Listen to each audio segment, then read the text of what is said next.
ladies and gentlemen, now hosting the RizzoCast. Put your hands together for Steven Risotto!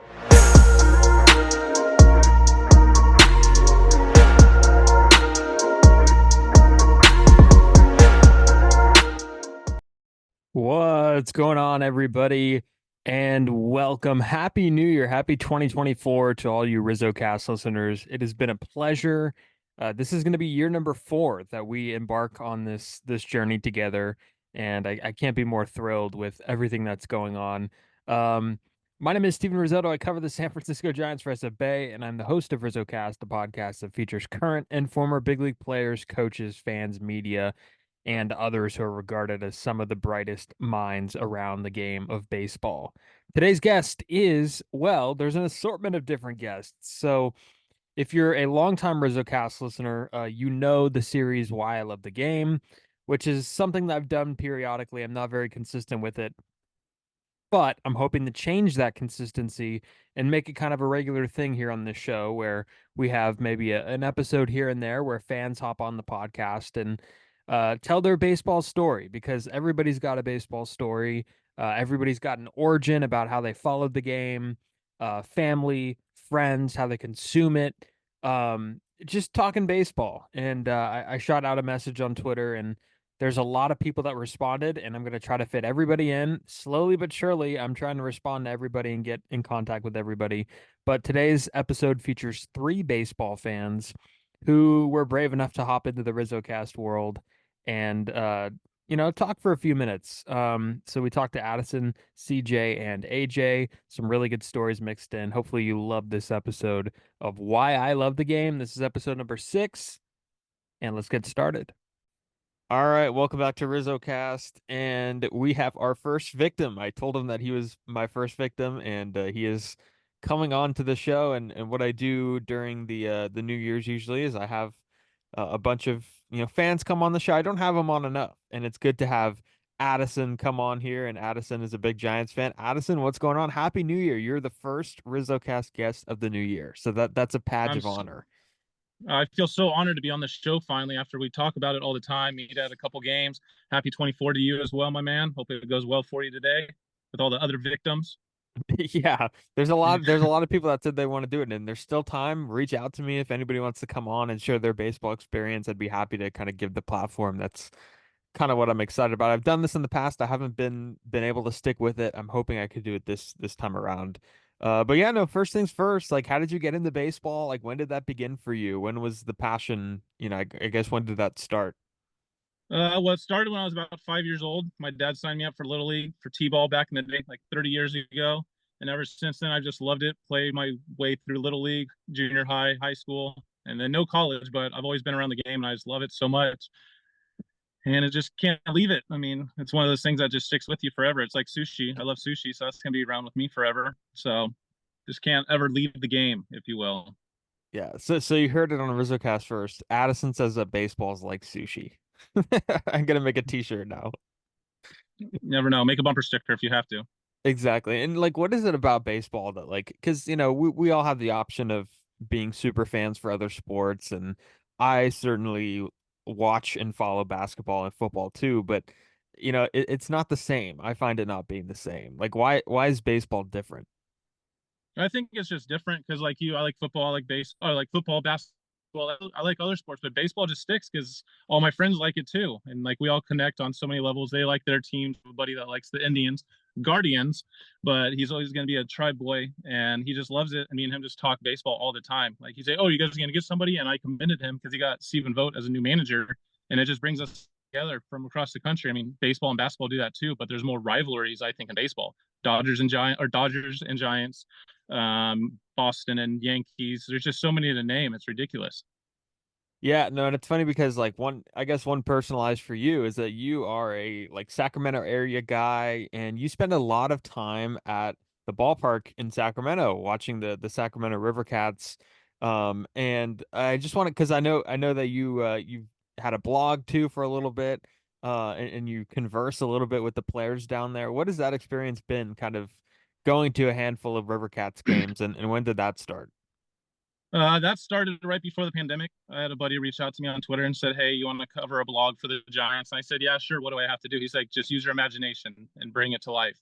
So I pretty much just did that. And I said, "Do you have any players that I could hit up?" He's like, "No, that's on you."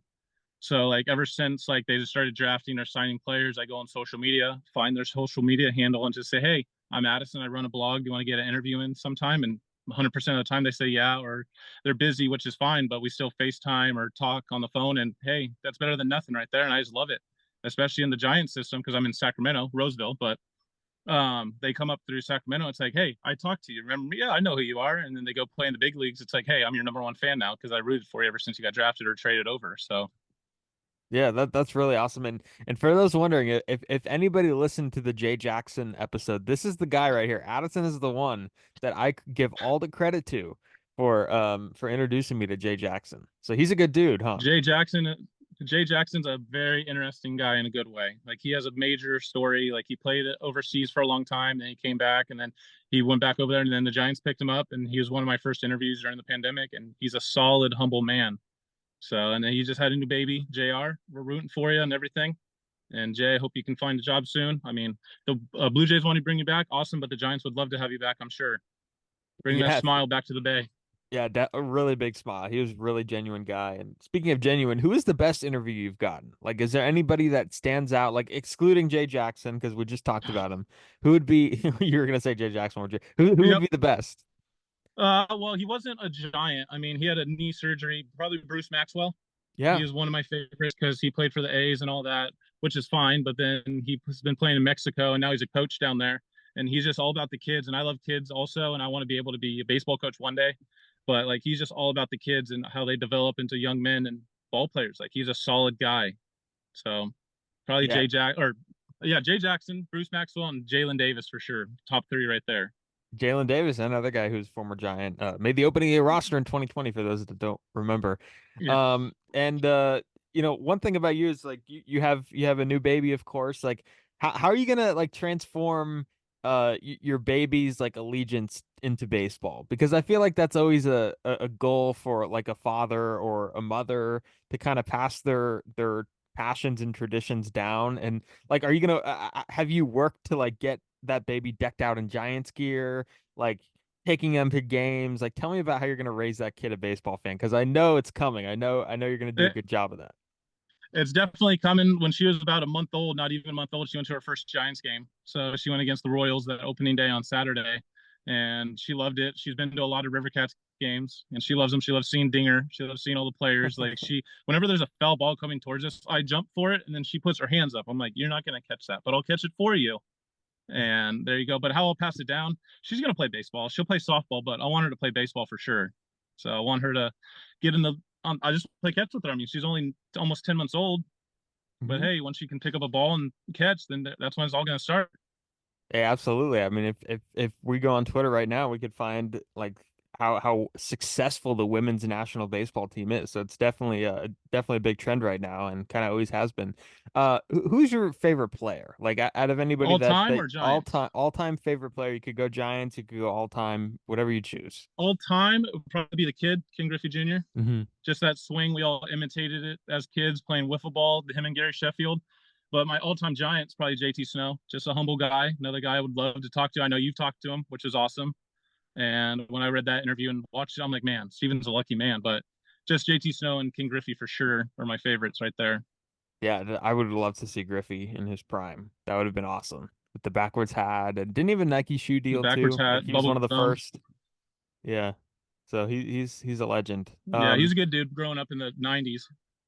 Growing Yeah. up in the 90s, watching him at home run derbies, it was just so awesome. And then playing him in a video game, it's like, that's cool. But I never got to see him play, which sucks. But oh well. Yeah. Oh well. What about when you're on a rainy day? It's been raining in the Bay Area recently, maybe California too. Rainy day, you're trying to find a good baseball movie. Like, which one do you turn to? It's 42, probably 42. 42, or Bull Durham. Both good ones right there because I interviewed a guy that was in the Rays system and he played for the Bulls, which is pretty cool, Michael Plasmeyer, and he told me what Yeah. it's all about playing for the Montgomery Biscuits and everything. And I'm like, is that really a team name? He's like, yeah, it'd be funny if we ate biscuits after ball games. Like, dude, why didn't you? He's like, I don't know, we just never got to it. So Plassmeyer was in a trade, right? Who was he dealt for? He went to where'd he go? He came from the Rays to the Giants, and then he went to oh man, The Steven, the Phillies? Phillies. That's how we got Austin Wins. That's right. That's right. Good call. That And that then that he played one league. He played in one game during their World Series run, so he got a ring. Bless his heart. But he hasn't been picked up. He's been a free agent ever since. So so he got the Dan Uggla ring where you playing like just yeah, Dan a game. Uggla, forever giant. For those keeping track at home. Yeah, Dan Uggla. And then I guess finally before we take off here, you know, you're blessed to be a Giants fan, right? The three championships in 5 years, that one stretch. There's a recent stretch where they've had some good moments. Like, what is your favorite baseball memory out of anything that you witnessed? Is there anything that sticks out that you remember? Anytime just going to games with my dad. I mean, we grew up going to Candlestick when I was 4 years old, like just going to games, watching Niner games there too. But probably a doubleheader against the Reds. I forgot what year it was, but it was against Candlestick, and I was awake for the whole time. Like at 4 years old, watching a game, it's just like, man, this is a long game. But he's like, oh, there's two games. I'm like, oh, I didn't know that.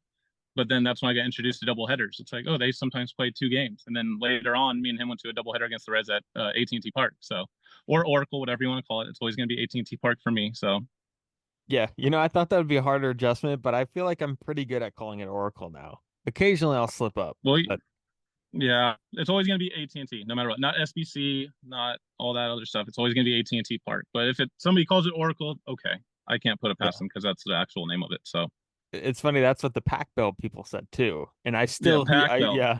So like everybody's got their own era of Oracle Park or oh shoot, see? So AT&T Park, whatever it is. But Well, AT&T South is fun to go to as well. Going to San Diego Padre game against the Giants, that's always a fun I matchup don't know down if they there. have that So, anymore. I don't know if they have that luxury of calling it AT&T South because that thing packs out now. well, no, it's all Giants fans anyway. Fair enough. Fair enough. Yep. Um, Addison, this was a blast. I'm glad that you could hop on for a little bit. And I hope our listeners are glad to have rung in the new year with you and I. And yeah, man, thanks for coming on. Always love following. And we should next time I'm in the Sac area, I'll definitely give a shout out. We'll definitely have to go to a game and probably go to a Bananas game next time they're up too. Yes, they are coming up. I have that on my calendar somewhere. I'm waiting on the status of tickets. Because myself, my co-host at the Shutdown Inning, Tyler Hall, we saw the Hmm. bananas up there, and it was awesome, and would definitely go again. So, and I Yeah, for recommend sure. it. It's a fun ballpark. Yeah, family friendly too. Yep, definitely. And where can listeners find you on Twitter? Go plug yourself. SF Giants fan 81. And there Why you go. I don't have the 81? blog anymore, but I still talk to players here and there. So Yeah. Why 81? What's the significance of 81? it's just my old football number, and it just stuck with me ever since. Perfect. Awesome. Say no more. And let's get on to the next guest. All right, and we are back on RizzoCast with our next guest. It is Colin from Alabama, and Colin is nice enough to take some time and step into our little fan spotlight that we've been doing on RizzoCast. And Colin, man, what's going on? How's it going? Happy New Year. Happy New Year, brother. I'm doing pretty good. Just got home from a little vacation with family and just getting ready for next semester as a college student. So doing Next good. semester is a call. Me and you both. So I do want to ask, like, what are you studying? Like, give us a glimpse into like college life before we get into some of the baseball stuff. Yeah, absolutely. So I'm currently studying environmental science at the University of Kentucky, which, as people may guess, is not exactly related to baseball, but that's what I'm studying, and I may end up using that major. I may not. But it's been a really good experience for me so far. Could there be some baseball ties though? Like I don't know how it's related. I'm not a science guy myself, but like there's a lot of talk about the baseball, right?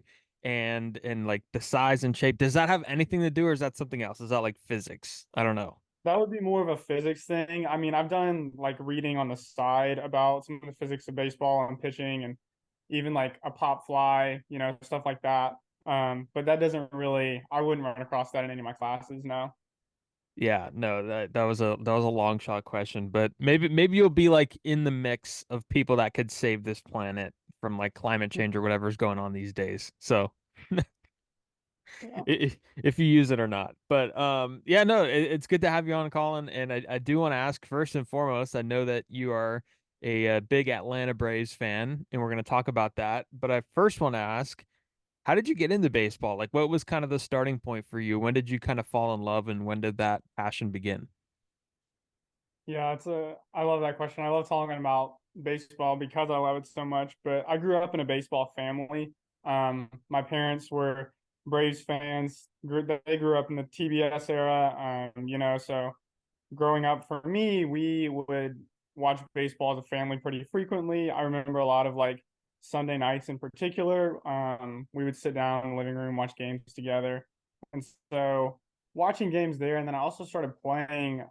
I think I started playing when I was like 3. I was playing t-ball as early as I could pretty much stand and swing a bat, and it was always probably my favorite sport. I played a bunch growing up. Kid who's always outside. I played soccer. I played a little bit of basketball, stuff like that. But baseball kind of stuck as the true one for me. Um, yeah, I think just getting to play and getting to grow up in a family that loves the game, and then eventually learning to love the game on my own is kind of what got me to where I am. So is your household like fully on the Billy Wagner and Andrew Jones Hall of Fame train right now? Because like I know there's a lot of Braves fans that are wondering like why Andrew Jones, and I know Billy Wagner maybe had less time there, but why Andrew Jones like is not in? Like, is your family on that hype train too? I mean, we would be. I don't know if the rest of my family is as invested in the ballot as I am. But my dad and I would both say, like, yeah, Andrew Jones should have been in a while ago. Billy Wagner, I think, should be in, but I don't get a vote. No one asked me, so Yeah, I uh, think maybe more people that are not writers, and I say that as somebody that like would love to be a part of the BBWA.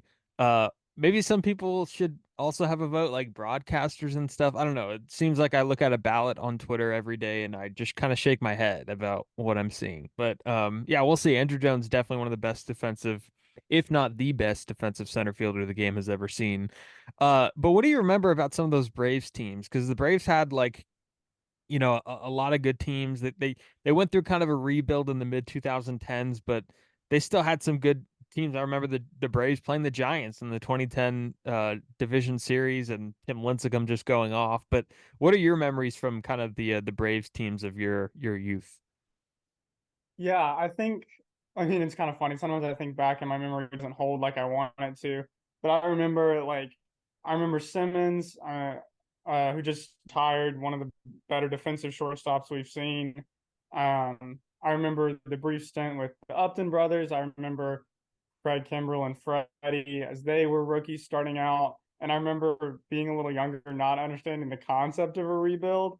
And so, like, when we started sending guys out, I was confused. I was like, why do we lose good players? This doesn't make sense to me.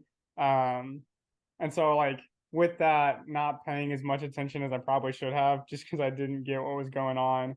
Um, but as we like kind of exited out of that rebuild, like 2017, 2018, when the team started being decent again, competing again, the Nick Markakis, I think very specifically hit a walk-off home run against the Phillies on opening day. It was either 17 or 18, and like I feel like that kind of a moment for me just kind of turned me back into the game, especially like following Braves baseball really closely. So I remember a lot of the players, maybe not the game specifically, but it was an interesting time for a kid who was unsure of what that all the trades meant. Yeah.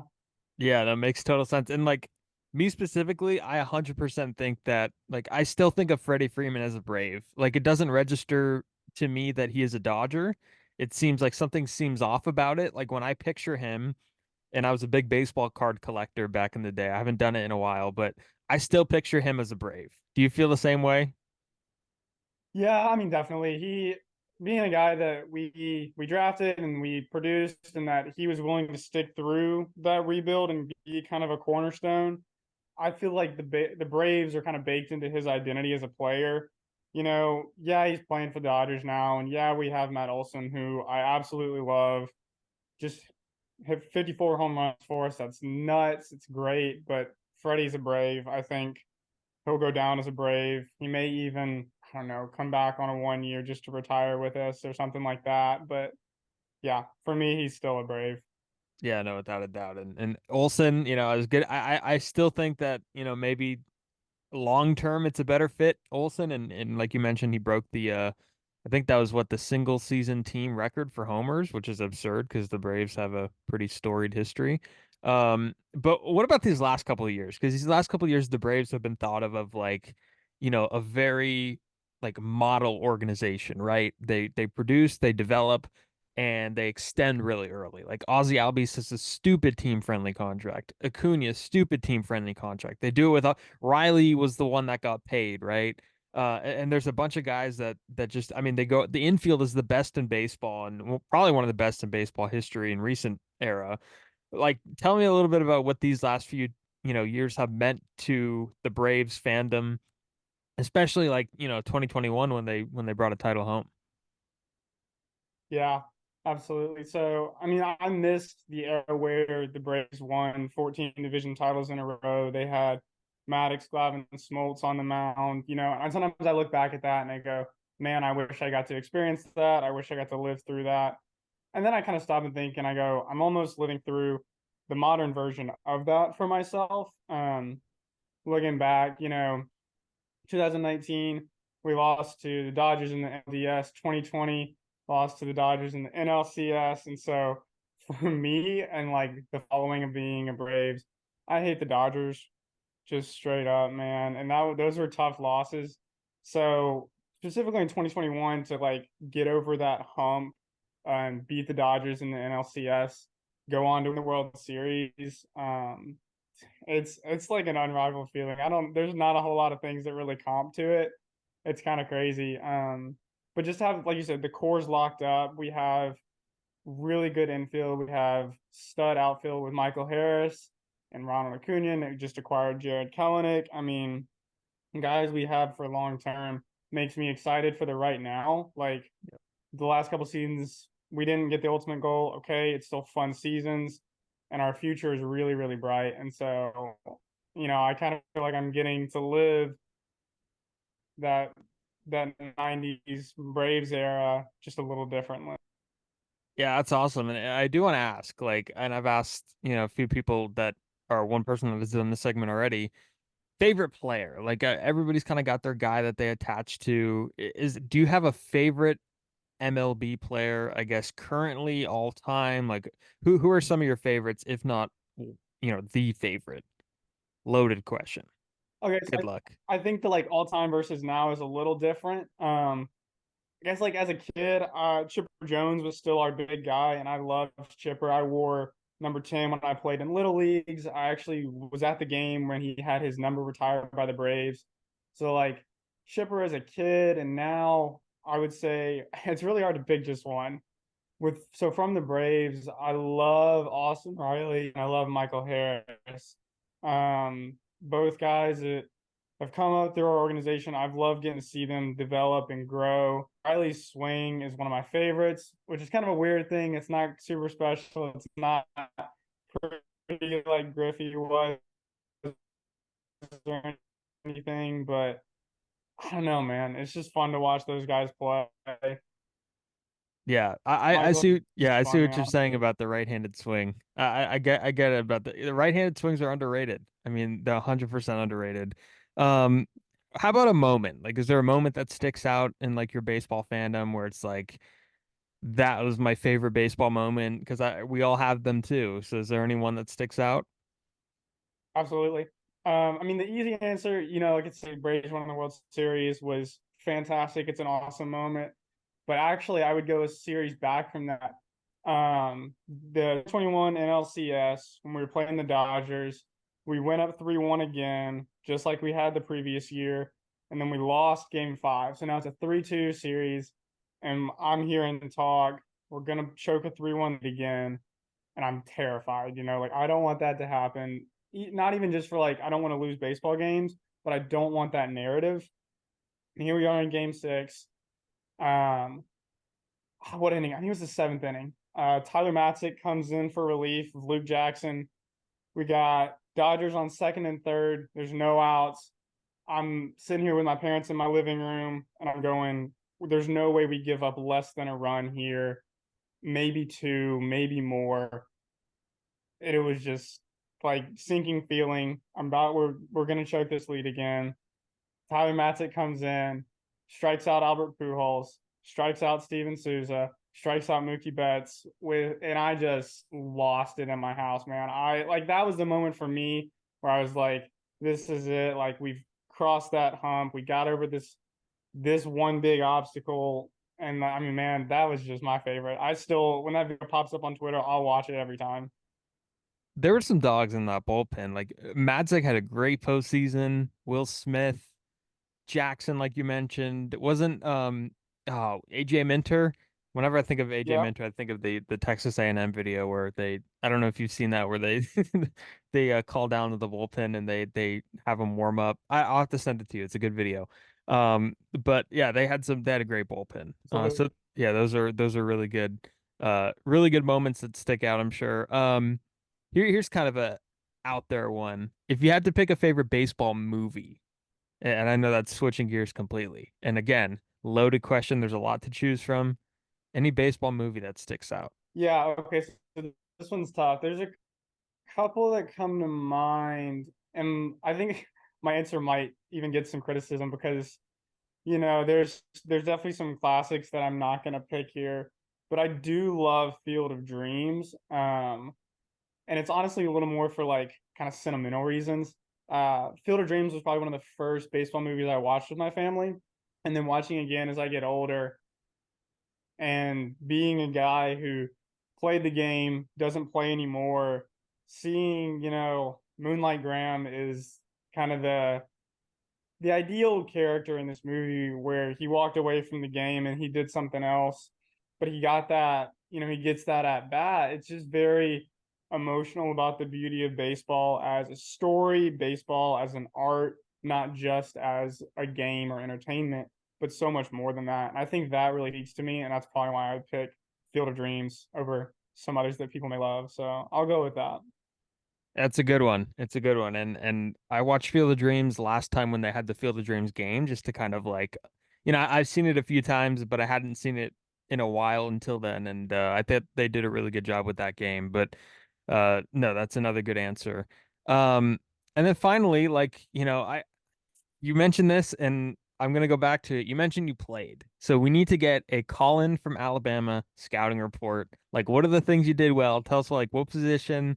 Give us a full on scouting report. You could even use the 20 to 80 like scouting scale that they use. What was in the toolbox for calling the baseball player? Oh man, that's a good one. Okay, so when I was younger, I was primarily a middle infielder. So I played shortstop and second base probably till I was about, I don't know, maybe 8 or 10, maybe a little bit past that. Once I got to the point where kids started pitching, I was a pitcher, not because I had great stuff or anything. I just could throw the ball in the strike zone for a little bit, and that was all you needed when you were 8 and 10 years old. And as I developed, got a little older, I played more in the outfield. I played all three. I was primarily a center fielder though. And so once I got to high school ball and a little bit of travel ball, I was primarily playing outfield, maybe a util guy as like a backup infielder, but mostly in the outfield, pitching. How the scouting report? Oh, dude, that's tough. Okay, so the tools are it's hit, field, power, speed, and run. Is that right? Let's do that. Perfect. Yeah. Okay. Okay. Power on a 20 to 80 scale, I might be like 30. I did not hit for power. Never hit the ball out of an actual ballpark I played in. Could not, was not a big kid, am not a big kid. I was not a power hitter at all. But the hit tool, if you're thinking like contact, I would give myself, I don't know, I think like a 55 is like a reasonable, maybe 60. I was a really good contact hitter. Didn't strike out a lot. Hit between like 350, a little bit above 400. I mean, so I would give that to like my contact maybe. I was a good fielder as well. Probably I would say above average on the fielding. I was able to, as you take decent routes. Didn't have much of an arm by the time I was like playing high school ball because my shoulder was a little bummed out. Never learned to take care of it. It's still messed up now. Story of a lot of guys who played. What were the other two? I've gone through three. Uh, I don't know. What were the base running? Running? Did we do that one? Were you fast? Base running, okay. Base running, I would maybe give like a 50, 55 to. I stole a lot of bases. Didn't get caught often, but I did occasionally make some stupid mistakes on the base path. I mean, I can think of one playing travel ball.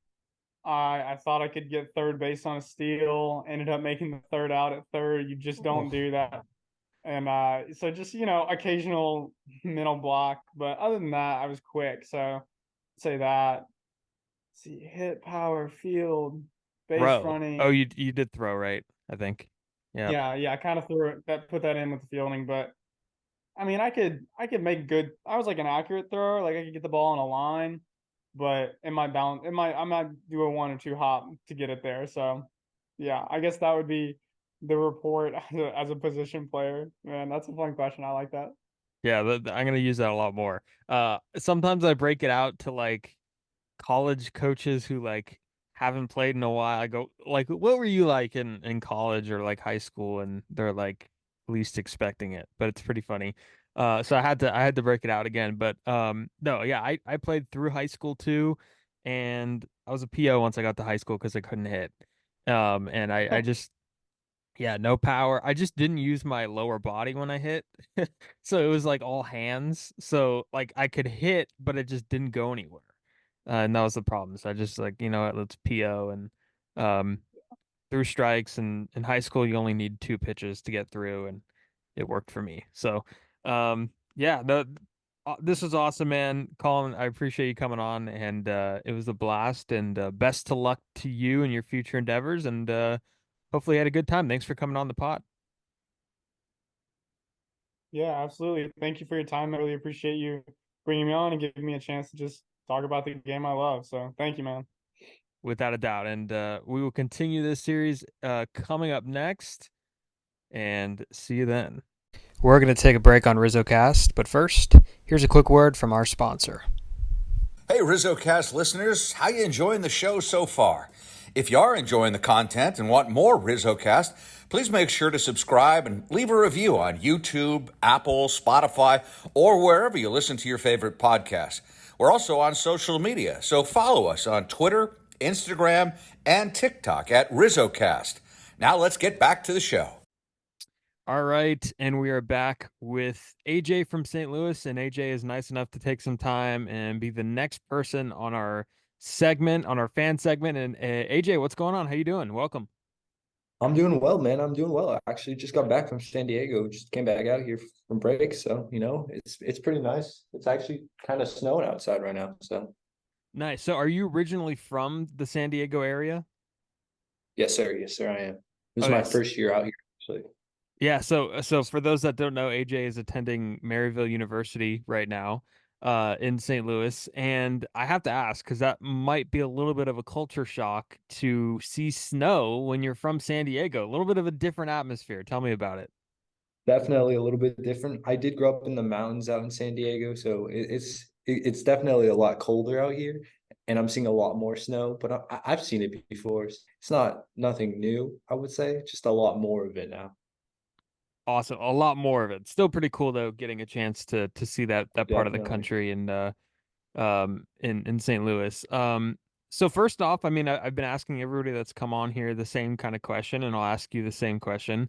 How did you get into baseball? When did it become something that, you kind of Um, attached yourself to, and how did it become a passion? So definitely, growing up, my parents said I always used to watch baseball with like my dad. I'd bring my gloves, just go sit on the couch right by him, and just we'd watch games. I don't remember too much of that. The first thing that I remember getting me into the game of baseball, definitely 2011 game 6 and game 7 of the World Series. That literally just like I'm like, wow, this is baseball. This is crazy, man.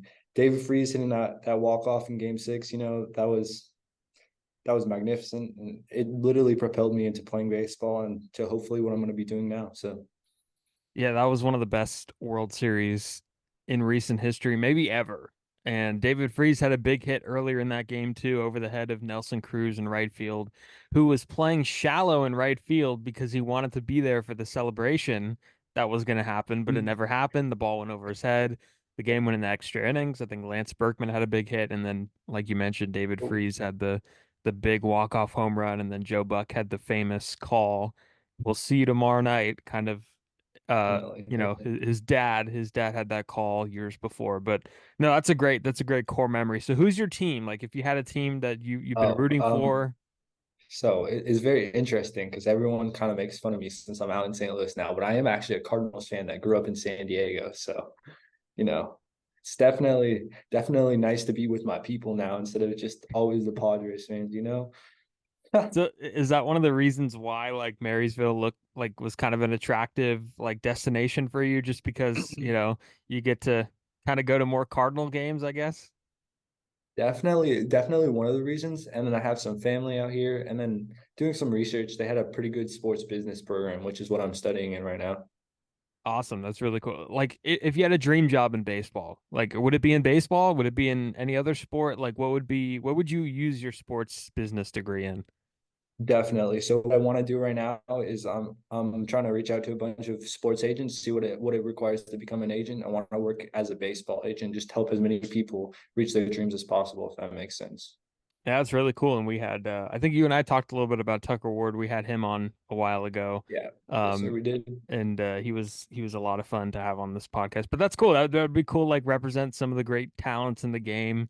You don't really hear about that avenue of people wanting to get into the agency game. I know a lot of people want to get in the front office and decision making, but not many people want to go and represent players. So that's really cool.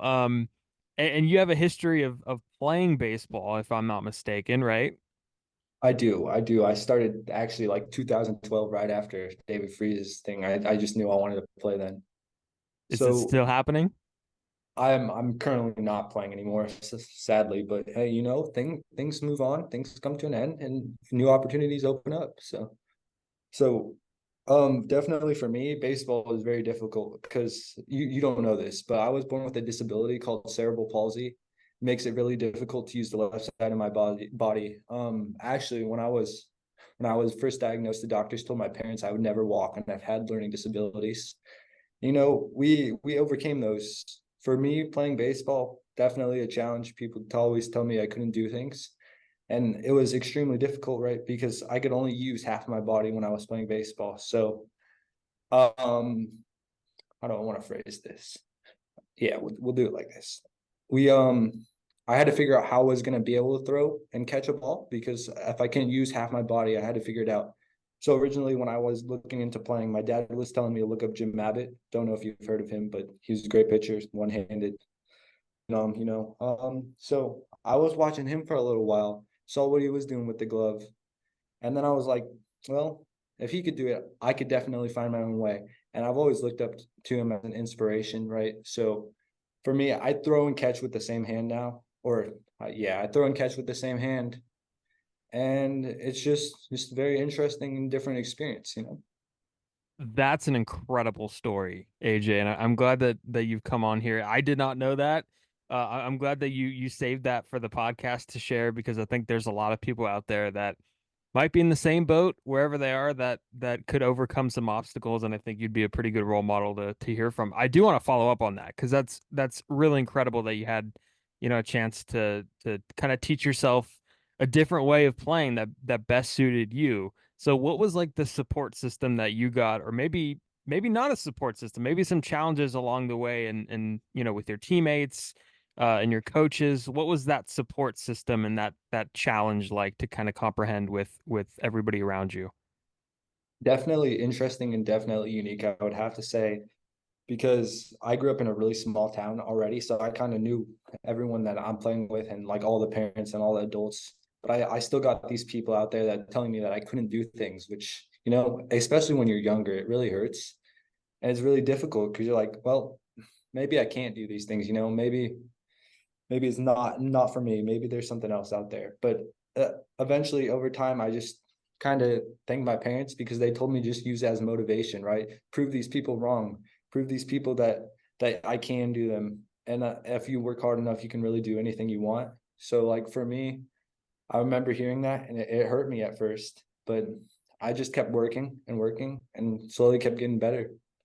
Mhm. And you're obviously older now, and I do want to ask, like, when you still hear that stuff, because I'm sure it might come up every now and then, maybe not like it once did when you were still playing, baseball and playing sports. But is it still like used as motivation to keep going with not just baseball, but whatever you're doing? Because I'd imagine that's tough to hear, but at the same time, like you mentioned, your parents kind of taught you to use it as fuel. So does it still happen every now and then where you get told no and you're just like, oh, let's prove them wrong? Definitely, definitely. I don't think it happens as much anymore, right? Because I found ways to do things that are unique and I'm just capable of doing these things now, but definitely still happens from time to time. And then I just look at them and I'm like, watch me, I'll find a way, you know? Mhm. So That's really awesome. And again, I appreciate you sharing that story. And is there anything like is there any like I don't know how to phrase this, but is there any was there any like was there an aha moment that happened throughout your baseball career where it seemed like it was impossible, but you ended up getting it done? Was there any of those moments that were mixed in? Because I'd imagine like Jim Abbott had a tough time. Like Jim Abbott's aha moment was obviously, I think he threw like what, a perfect game or no hitter, and that was a huge moment that kind of opened everybody's eyes to what he can definitely. do. But was there a moment for you that everybody kind of just, had their eyes open and you've kind of impressing them? Um, I wouldn't say impressing anyone else. I would say more impressing myself, right? Hmm. Just because I'm really always only focused on what I was capable of. But I was always struggling as a hitter, right? Because I couldn't use half my body. So it's basically using the front half of my body. When I was younger, I started batting right-handed because I'm just naturally right-handed. But then over time, a coach had me switch to left-handed because I could use more of my right side of my body as like power if I was switched over. So I definitely did that. And it's I still struggle to hit. I struggled to hit all the way throughout high school. And luckily I went to a small high school, so I was able to play there, but I just continued to struggle to hit. And then finally my junior and senior year was the COVID years. Got to play a little bit. I found this hitting coach. Shout out to Coach Jay. Um he just helped me. He worked me through everything and he just treated me like everyone else. He made sure that I was able to do anything. And by that time I was hitting the ball pretty far into the outfield, like maybe halfway, which before like my first 2 years, I could get like ground ball singles up through the infield, but I wasn't hitting like line drives or anything. So definitely just going to see that coach and he changed my perspective and showed me that I could do everything too. So definitely that. And talk about like the team aspect, like the camaraderie that you formed with your teammates. Because I know I played in high school as well. That's as far as I got. I didn't play past my senior year. And I always felt like the guys that I played with, I still talk to them to this day. We're in a group chat. We're in fantasy leagues together. We go bowling before Christmas every year. We see each other a lot. So what was that Yeah, man. camaraderie like for you to experience, in high school Definitely, baseball and throughout definitely. your career? So our high school team was actually a bunch of like just random kids because we went to a really tiny high school. I didn't play freshman year, but my junior year we had 8 kids on our team and we had to Wow. just go find a random kid to be a ninth. So we were pretty close. We were all pretty close together because we all grew up knowing each other. So the group bond was always there, I think, and we always just made sure that we were working hard and finding the best way to do things and just making it work. I think our sophomore year would be my sophomore year. We went to playoffs and then we went as well our senior year just because junior year COVID got canceled. And we were facing some pretty big schools out there and we had almost beat them a few times. So definitely. And I want to give you kind of the floor. Like if anybody were to have any misconceptions, like I know there's a lot of misconceptions about multiple disabilities and whether it's physical, whether it's, learning disability, what are some of the myths that you are here now to debunk? Like, is there anything people get wrong about, I yeah, go ahead. I just think that definitely for disabilities, right? It's not really that they can't do anything. It's that people choose what they want and cannot do. So it's all about how much work you want to put in, and like it's all about how much you're willing to do, right? So even somebody that doesn't have a disability, if they're not willing to put in the work, they're not going to be able to accomplish it. It's about what you want, and it's about what you're willing to do to be able to get there. So, yeah, yeah, definitely. That's mainly it. Always been it for me, because I always see people with disabilities accomplish way more than people that are physically always abled, right? And because they want it more. So, And screw the haters, am I right? oh yeah, right. Screw the Oh haters. yeah. Um, before we wrap up, I want to ask just a few general questions. You mentioned the David Freese home run, and you mentioned being a Cardinal fan. Um, have you had a chance to get out to like Busch Stadium at all yet? So, I've been working a lot since I've been out here, but I did Mm. get to go once. It's pretty great experience actually, because it's a beautiful field. St. Louis is a beautiful city, and just the vibe, the everything there is immaculate, I think. And then yeah, actually, yeah, Yeah. yeah. Did So you ever go to Petco when you were there? Probably a lot, huh? Petco, I went quite a few times. Beautiful beautiful stadium. Just yeah. There's just not a lot of people there generally. I think it's picked up the last couple of years because they've been doing a lot better. But when I used to go, there was just not a lot of people there. The Yeah. fans are always really nice there though. So Yeah, and it's a good spot for a ballpark. I like the area where oh Petco yeah, is, it's but beautiful. yeah, beautiful Beautiful. area. Is there any like, and I've been asking people this too, is there any like baseball movie that sticks out that you like? Kind of like there's a lot to choose from, but I always like to go with, Major League, The Sandlot. I like Moneyball. What are some of the Mm. ones that stick out to you? So definitely growing up, I always used to love The Perfect Game. I think that's what it's called. I haven't seen it in a while. The team where are they from? It's a city in Mexico. There Yeah. are like a bunch of nobodies that and they went all the way to the Little League World Series and won the whole thing. I haven't seen that in a long time, but growing up, that was one of my favorite movies. And then more recently, besides the bad acting and like the baseball part, The Rookie is a really phenomenal movie. It's just they can't play baseball in that movie to save their life. But phenomenal movie and phenomenal story. Like I said, just never give up and just keep fighting for what you believe in. So Yeah, that's a good one. That's an underrated one, The Rookie. A lot of people don't answer with that. And I always ask like for people's favorite baseball moment. And you might have answered that. It is the David Freese walk-off homer, is that right? definitely. That's what brought me into baseball. That's what brought me into the great sport and hopefully keeps me here. So Cool. Those exciting postseason moments, I've heard a few times from people, like they're enough to get, people fans for life. And I feel like the baseball postseason has only picked up interest and it's going to continue to get better.